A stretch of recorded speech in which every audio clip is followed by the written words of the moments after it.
Good morning, Art and Answers.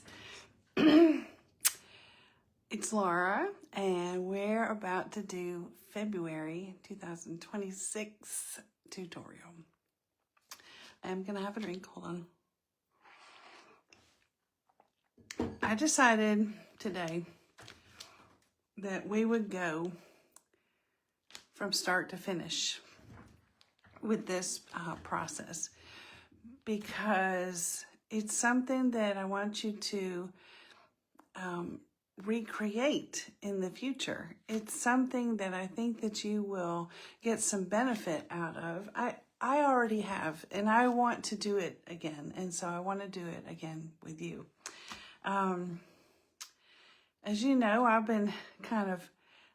had some struggles lately, and you just never know from time to time. I've been trying to improve some of my routines, improve some of my dietary choices, get a little bit more sunlight, get a little bit more movement. And, those are things that happen to you sometimes in the winter, no matter where you've come from. So, so when I was creating this lesson, it wasn't recently, I do everything way ahead of time, but it was already cold. And so this is what we're going to do today. But technically it's very simple, but that's not what Art and Answers necessarily is. It's not just me teaching you art techniques that you may not have known, or introducing you to materials that you may not have been exposed to before, although that's a lot of it. But this time we're going to focus more on the psychology, the science of the lesson. And because of that, I'm going to explain to you my morning, and then I'm going to go through the process, and then we're going to paint this together. So I'm so glad that you're here. So this morning I woke up, and I'm kind of a few days into my thought process of it's time to get some energy. It's time to get moving. And it's a little easier in your mind when I know spring's coming up. February 20th is coming up. And if anybody knows what February 20th is, I would love for you to put it in the chat. And I'll just explain it now. February the 20th is Hootie Hoo Day. And Hootie Hoo Day is when, and I think it's more colder regions that do this, but they go outside at noon on February the 20th and shake their hands and say Hootie Hoo, because it is exactly 1 month prior to the first day of spring. And so it's a way to usher out winter, start getting your mind renewed for spring and the growth and the movement that comes at spring. So I had already started that process of getting moving a little bit. And when I woke up this morning, I felt pretty good, but I was cold. So I pulled the covers back up and stayed a little bit longer. And then I thought, I need to get up and turn the heat up. And I need to see about one of my other favorite things. I have 3 favorite things besides my family and Jesus and all that stuff. My personal things are paint, plants, and photography. And I have quite a collection of plants, but this time of the year, they begin to struggle. I have cared for them best I can, but they are tired of the heat being on. They are tired of air blowing on them. They're tired of not having enough sun. It's very difficult for me to keep them wet enough, so it's a hard time for them. And this is about the time of year they begin to show it. But I decided I would bring one in here. Why not show you a little bit of some of the rest of me, right? And so this is quite a fun little plant that was a Christmas gift from my daughter-in-law. And isn't that the coolest thing? I do have it in a compote, very fancy little container, but it is a succulent. It's called Baby's Bracelet. And I've got just tissue paper in there just to insulate it. And this is not a bloom. This is a charcuterie toothpick that from the fall, that because there was one branch that was kind of falling down, but it's grown now. So anyway, the reason I bring this out here to show you is because these are things that make me happy. I noticed that I was probably in trouble, probably getting depressed, down toward the end of my mother's life, because I wasn't caring for my plants at all, and that is very unlike me. I show them off, I talk about them, I care for them, I talk to them, and I just didn't care. And so that was the first thing that I did, was I said, I'm going to go and trim off all the old foliage, water and fertilize everything, and I'm going to start checking in on them every day like I used to. And so now this has been a couple months, and this one has really started to respond. So I say all that because the lesson that we're going to go through is kind of from minute to minute, day by day, chapter by chapter, seasons maybe. And I thought maybe I would go through the quiz with you and explain to you how you get to your color scheme and what it means. What it means. How do you read those colors? There's a lot of science behind colors and emotions, and it affects your heart rate, your blood pressure, your mood, how calm or alert you are, sometimes appetite, and sometimes it's used to your advantage, and sometimes it's kind of used against you, like maybe in marketing. But just think about it. When you go to the hospital, it's kind of calming, cool, drab colors, because when you go to the hospital, you're usually pretty nervous about something. Sometimes it's used in places like for therapy or the dentist or just whatever. Pediatricians use brighter colors to keep children happier. So it's nice to be able to know how those colors are working on you. It's also interesting to know and to be aware of that color is not necessarily universal. You would think of all the things that would be universal, it would be color, but not necessarily. People have different, the biology is warm and cool. I mean, that works everywhere. But sometimes personal experience, sometimes you'll have a knee-jerk reaction to a color or, for some particular reason. Cultural symbolism, we do that, but we don't do that. There's a lot of that going on. That could even be as far as sports teams. We can't wear purple and gold together because of, whatever team. That's just an example. I don't know. I'm not trying to offend anyone. And it can also have to do with your current emotional state, which is what I was giving you all that background for.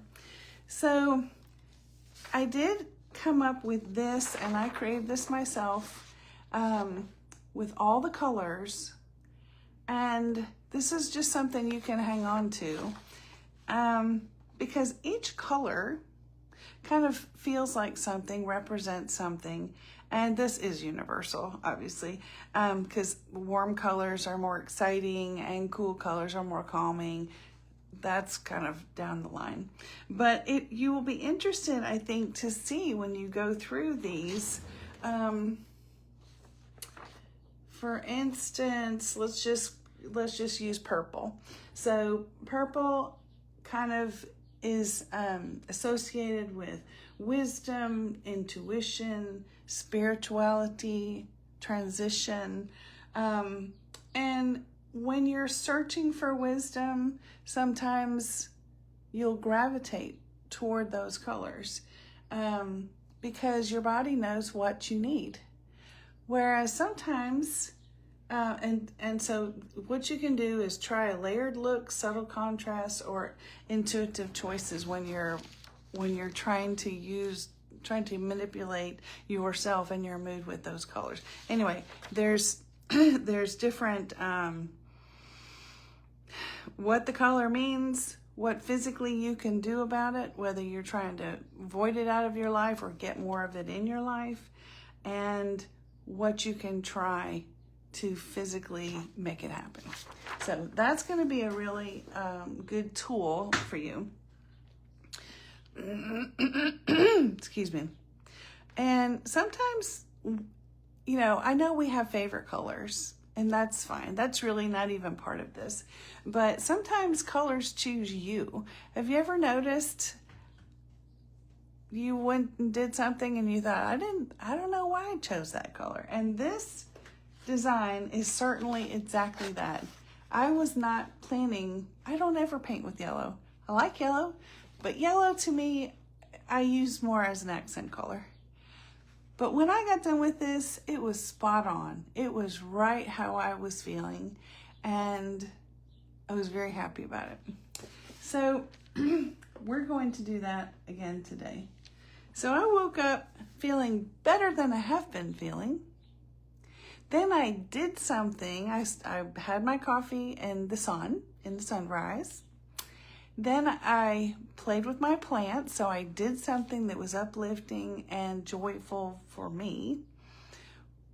In order for me to take care of those plants, there's a lot of movement. A lot of them are very large. I have to lift them, I have to carry them, I have to water them.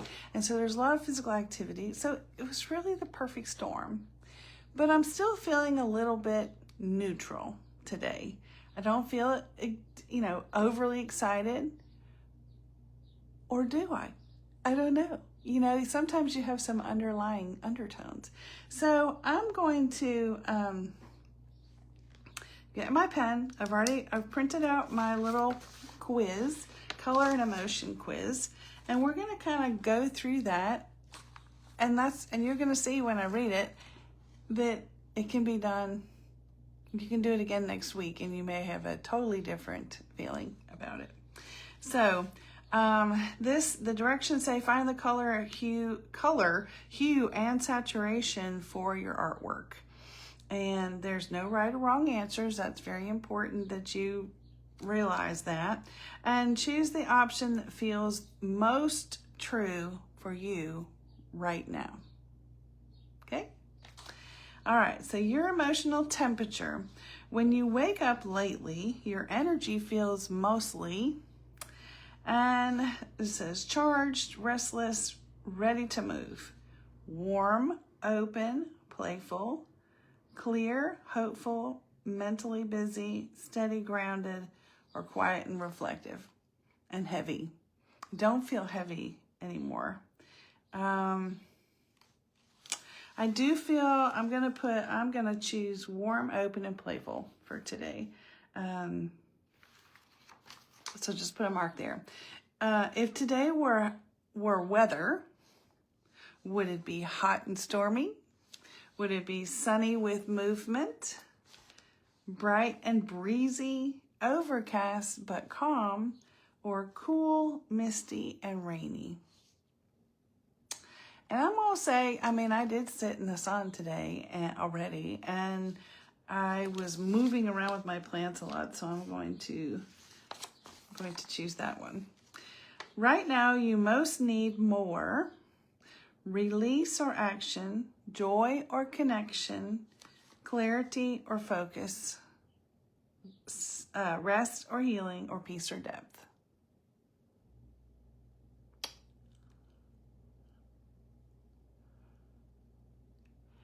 I think I'm going to choose joy and connection.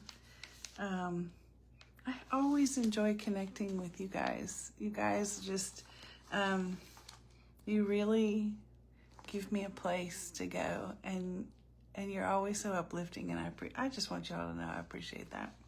So I'm going to look back up, and all my answers were B. So it says mostly A's, mostly B, C, D, E. So this is going to be interesting. So B's are mostly oranges and coral tones. So I'm going to, so I guess my color is going to be orange. I do like orange. It has to be kind of a yellow orange. I'm not big into reds. I do like corals. All right, moving on to the next one.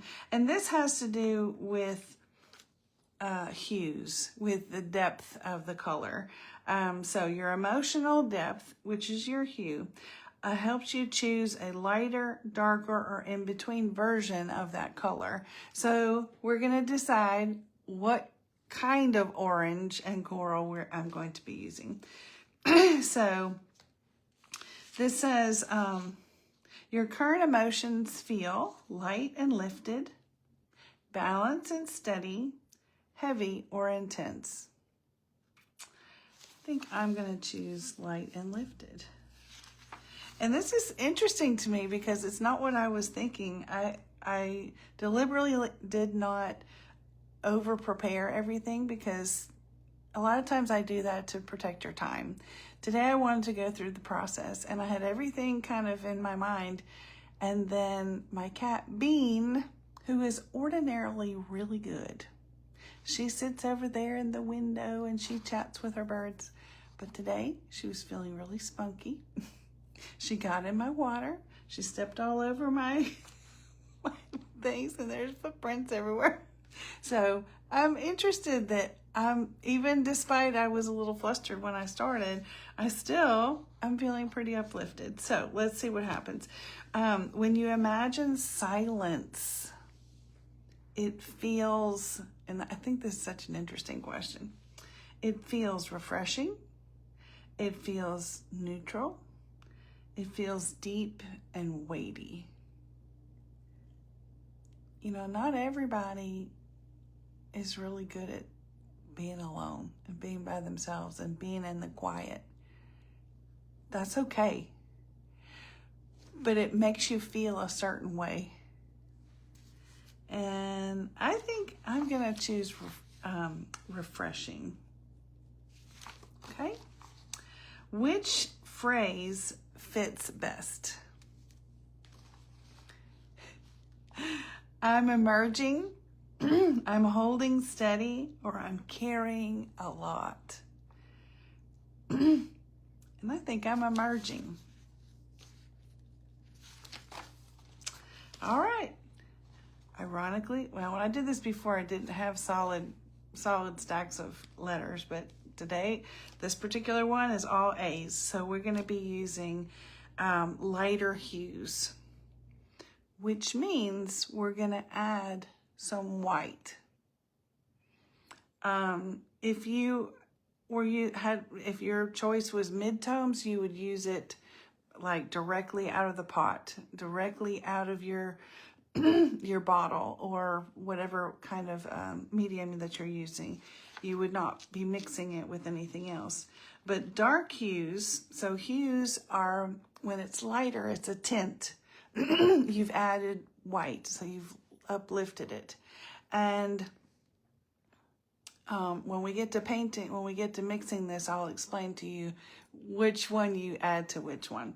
And so darker hues are shades. And that means that you would either add black or, a gray, which I don't use a lot of black, but you would use you would use a deeper tone of that color.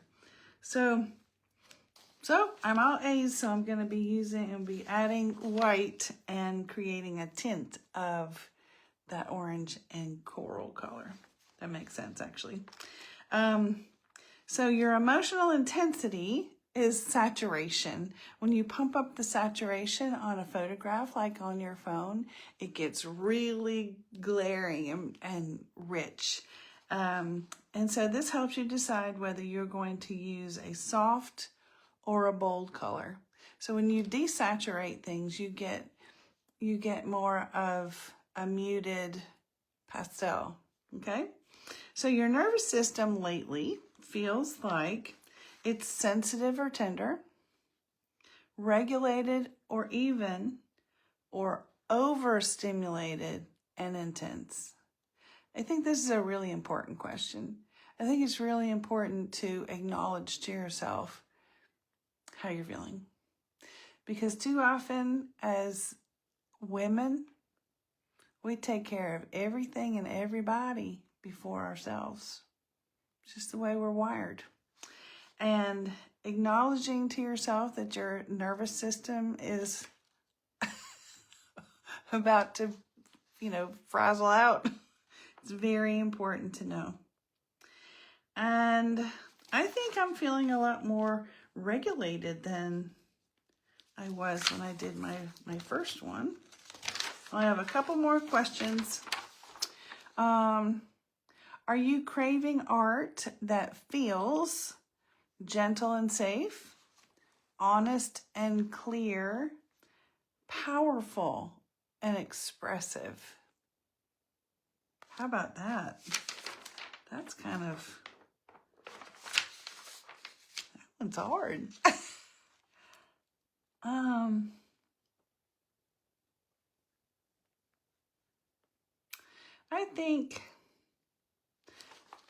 I think I'm going to go with honest and clear. That one was hard. All right. If your feelings had a volume knob, what would it be set to? Low, medium, or high? I think medium. I started off this thing saying that I felt kind of neutral today. So, all right. So what? I had mostly B's. So I will be using the natural saturation, okay, of this color. So now there's a formula box here, and it helps you figure out exactly what we're gonna do. I have not even gotten my paint out because I didn't know what color we were gonna use, and we're gonna use acrylic paint today. So because it blends a little bit easier, I didn't want to use wet on wet with watercolor because then it would all blend together. And I wanted the different striations of color. So and we could do that with watercolor, but you would have to let it dry in between. And we don't have time for that. So it says, what is your color formula? And it says, use your answers to complete this sentence. So my artwork will use, and we decided that it will be oranges and coral tones. So I'm going to write that. Orange and coral, which is the color family. My artwork, in a, let's see, the second one.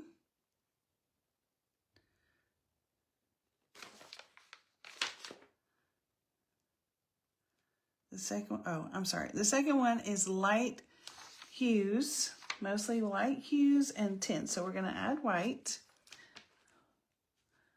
light hues, add white. And the third one was muted or desaturated. That was the last one. So natural saturation. Natural. So we're going to use the color straight out of the container, and we're going to add whites. For mine, yours is going to be different. when I, excuse me, when I did this one, I needed to mute it down. So you use the color that's opposite on the color wheel. That's confusing. I'll explain that when we get there. I don't want you to be overwhelmed. So I'm going to commit my biggest pet peeve of videos. I hate when I am spending my time giving my attention to a person and they leave the frame. But I'm going to step right over there and I'm going to pick out some orange and coral colors and a white so that we can create this. Okay, I'll be right back. Hold on just a second. I noticed some of you have already started putting your Valentine's. You can put Galentine's in there. There's a post that's ready for you. And you can put something you made. You can put a photo of, you know, your actual friend or your husband, whatever you like.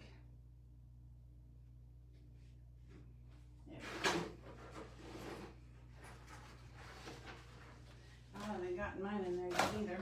Ooh. Okay.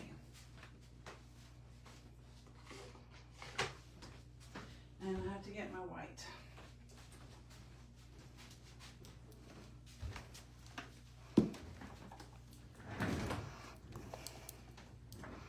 Isn't it strange that this is the flower crown I picked today? I had no idea what color I would end up with. It's just odd. Color is an amazing thing.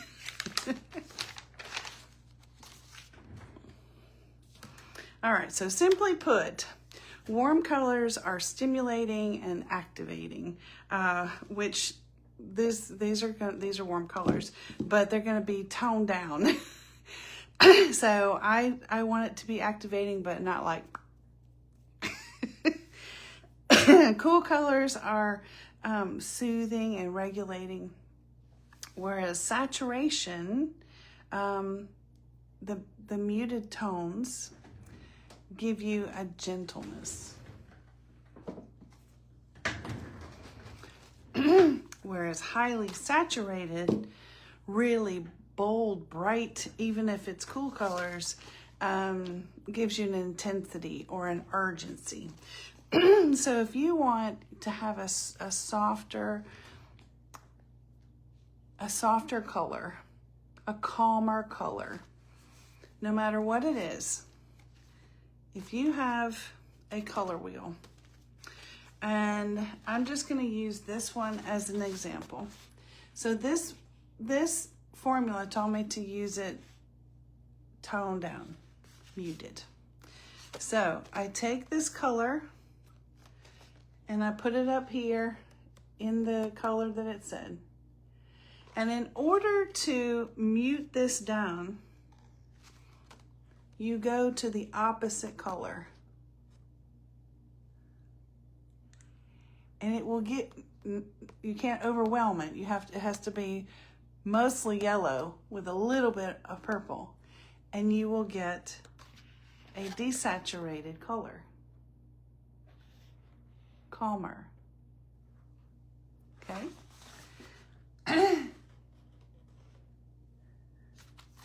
All right.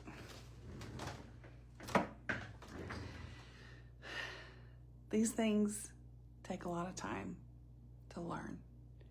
And it's one of those things where you have to hear it over and over and over again. So if that made sense, great. If that did not make sense, don't worry. It will come. It will come.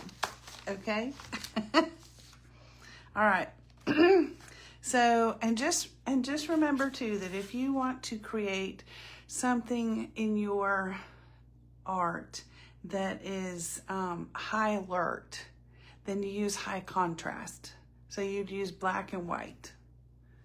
I want you to read this, you know, black and white, or just high contrast, a light and a dark color together. Whereas if you want to promote rest, a restful feeling in your artwork, then you would use low contrast, colors that are very close to each other on the color wheel, as opposed to high contrast, far apart, just like I did the yellow and the purple. Okay. All right. So we're gonna go on down here. Ta-da!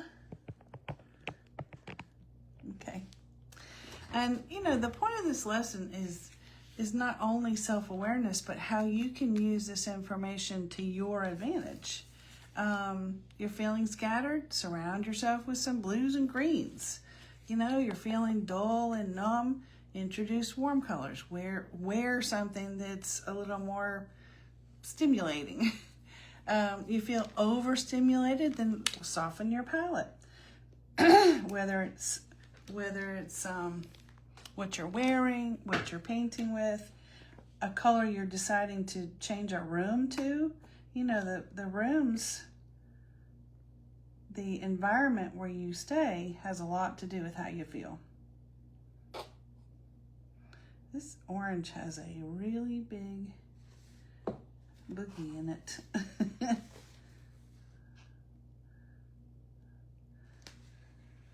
There we go. I ordinarily would not put out that much paint because we don't need it, but they'll have a lot of stuff in it. All right, I am going to, now actually this coral color, it has a little more red in it, but it has a lot of white in it, if you can see. But I'm just gonna go ahead and use it because it makes my life a little more easy. All right, very pretty, very pretty. All right, and we're gonna put some white.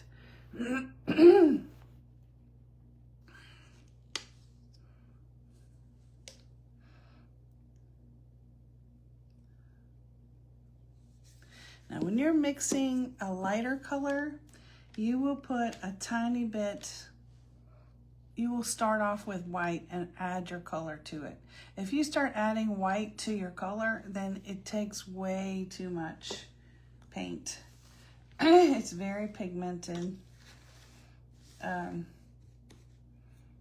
So you have to mix one to the other. Now, the next thing we're gonna do, and you have 3 pages of these, but we're gonna choose how we feel. And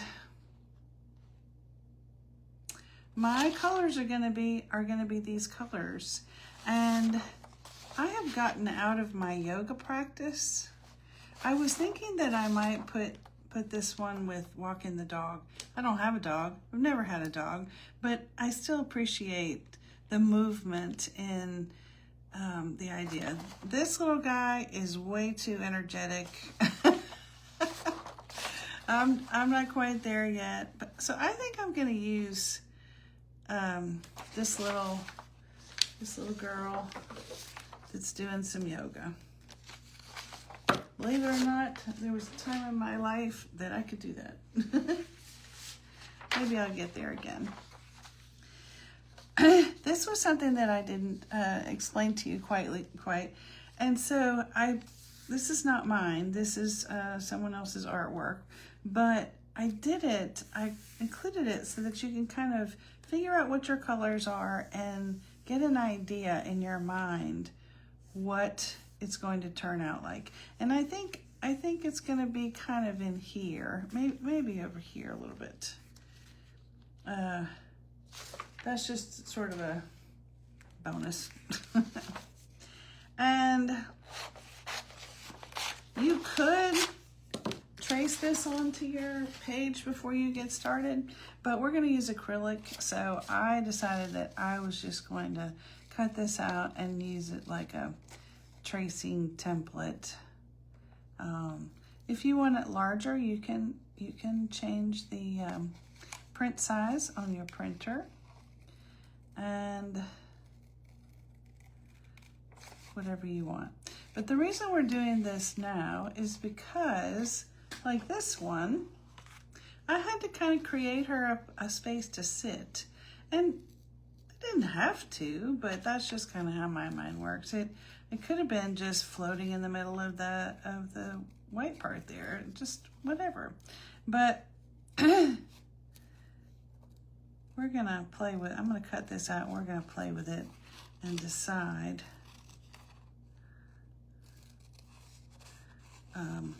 what kind of a design we're gonna actually come up with. It doesn't even have to be a circle. You could use a square, triangle, zigzag lines, stripes. You literally could use anything. I'm sure there's some psychology behind the shape that you choose as well. Maybe I'll do that. Maybe I'll do that one some other time. This little girl has some subtle muscles here, but it makes it look right. Okay.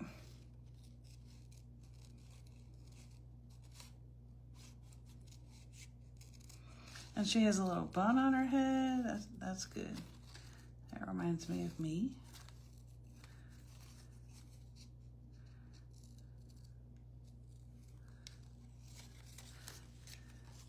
In 2020, I cut all my hair off shorter than I ever have in my life. Right when we weren't allowed to go out. Didn't have anything done to it. But I liked it for a period of time. Okay, so this one, I could actually do it up there, couldn't I? That might be interesting. Now, as far as composition is concerned, I will tell you this, and this is the photographer coming out in me. Anytime that you're creating composition, and there's a human form or a living form, even could be an animal, you always want them facing into the scene, because it's more inviting. You always look where your subject is looking, whereas I have this one. I don't know what I did with it though. Oh, here it is. So I did the same thing with this one. Whereas if I had this subject and I put her like over here, do you see the difference? It just doesn't feel inviting. It makes you want to pass by. It's uncomfortable feeling. But with her being facing into the artwork, that's where your eye goes. So with this girl, she's facing this direction, but I don't think it really matters. I think that I want to put her up here. You also, with composition, use the rule of thirds. So you separate your artwork into really 9 squares, and you choose one of those squares and not the center unless there's a reason to use the center. So you ordinarily would use a corner or even here. So that's why I'm kind of going toward that. Okay. So there is planning involved in these things.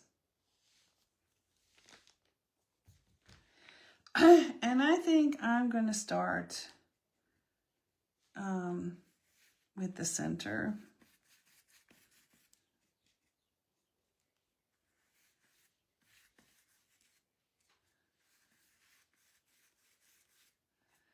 And we're going to kind of blend these as we go. We're just going to keep going back and forth. And it's going to get all blendy. Because it's acrylic, I don't necessarily want it to be solid saturated color. And I'm going to be adding some white in there so it's blendy.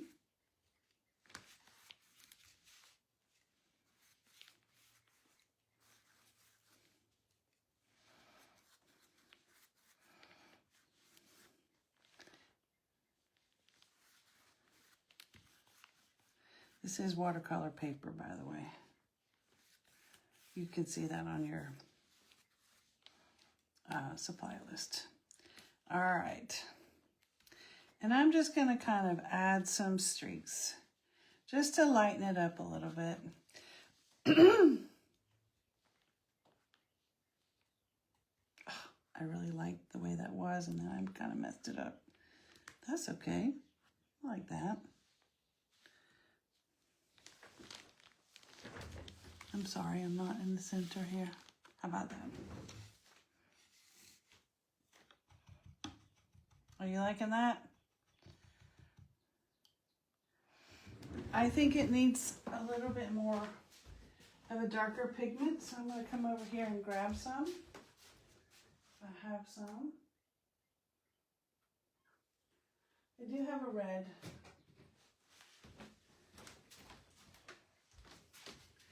So I'm going to have to make a little bit more of my own.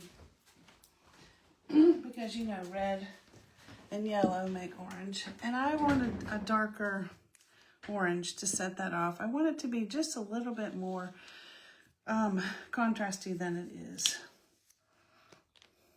In fact, I'm just going to add some red to this orange. I was going to add some yellow, but I think it's going to work out just fine. And I mean, I don't want much. Yeah, I think that would be better. All right.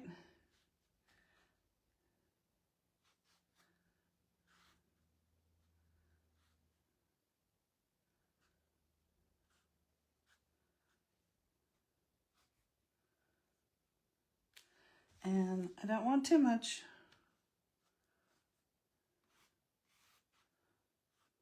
Just enough.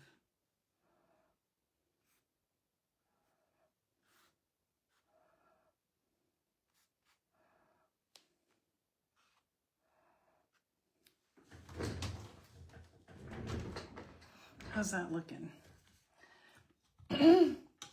Does that still leave an inviting space for our little yoga lady? Now, we just talked about composition, not putting things in the center. However, I've created this contrast, albeit light, it's still contrast. And I think I'm kind of liking it in the middle. I got a drop of water on there, so I'm trying to fix that.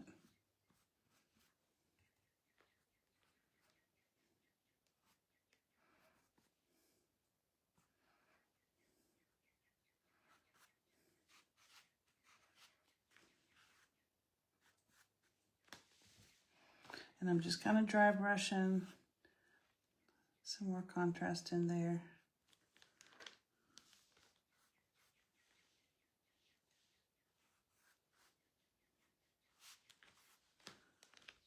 Yeah.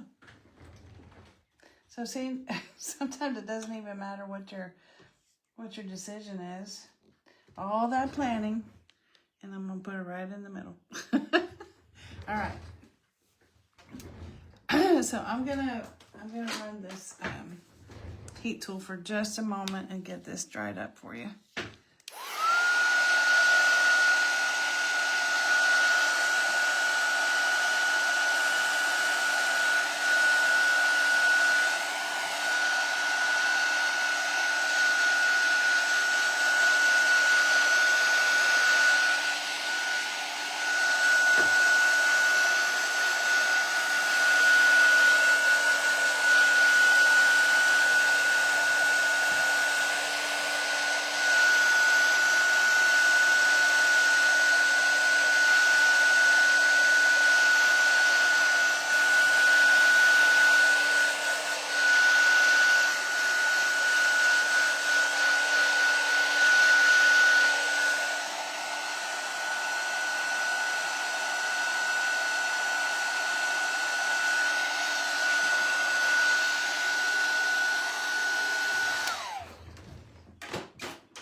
I think while my tape is warm, I'm going to go ahead and grab that, pull that up. And of course, if you pull directly to the side and go very slowly, very carefully, you stand less of a chance to tear your page.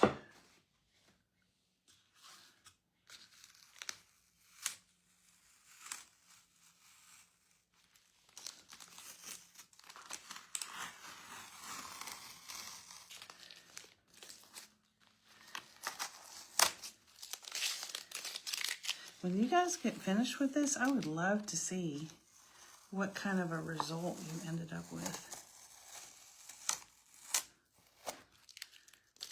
And if you do it in the future, how different it would change, right? There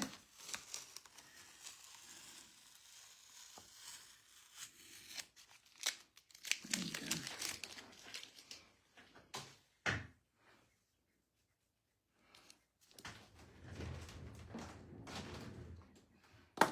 All right.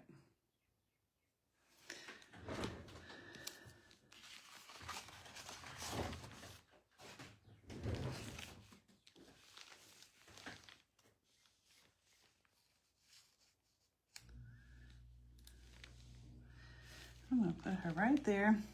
I'm going to make sure that her arms are straight. You could actually just cut this out and glue it on here. That would work nicely.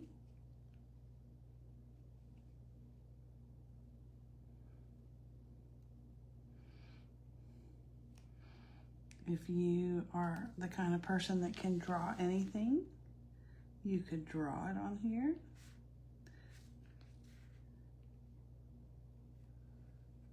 Whatever seems to work best for you.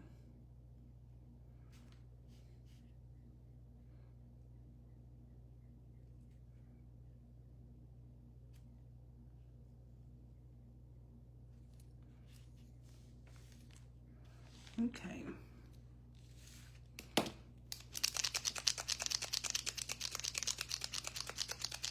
Ordinarily, I would never use, it's just my taste. I wouldn't use a silver, which is a cool with a warm design, but I don't want to put black on there because it is kind of a more of a pastel color. So I'm going to be drawing this in with silver. And this is a really cool pen. This is called Chrome Markers. Sometimes you can find them in the hobbyist section. Like guys will use it to draw in the bumpers of their cars or whatever.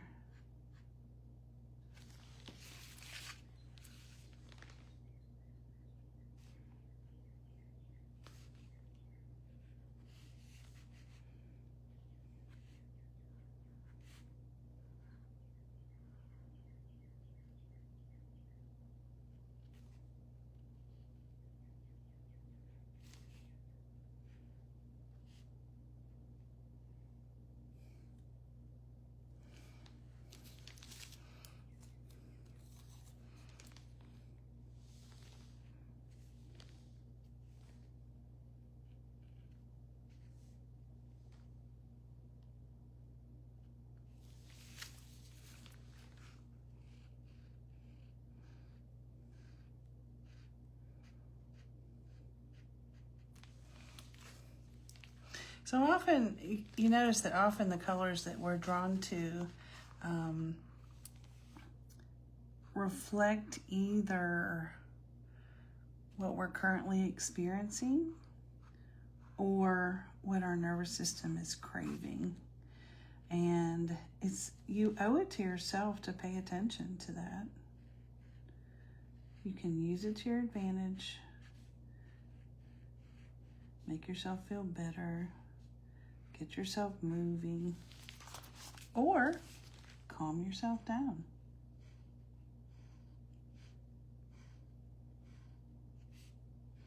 Now, I feel like this girl is just kind of hanging in the, like she needs to be weighted somehow. She's just sitting in the middle of our design.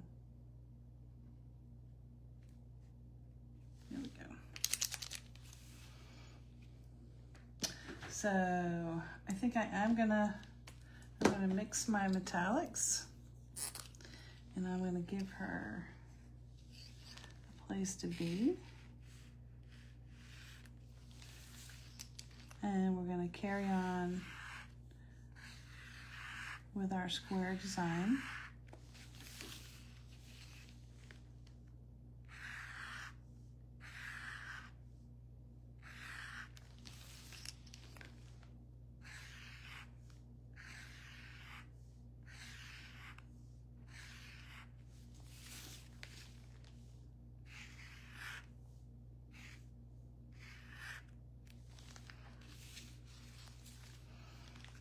And I think I'll go along the outside edge.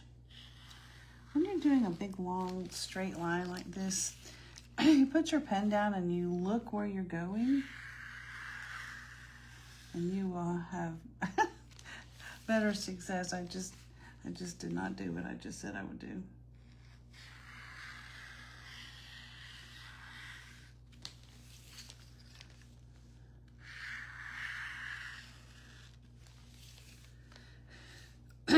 And a really good trick is, if you want it to be really straight, put it before you take the tape off. And of course, you're going to photograph this with your phone and sign it and put the date on it. So just remember, there's no right or wrong, but you just need to listen to the message. Pay attention to yourself. And I would say that these are two very different moods.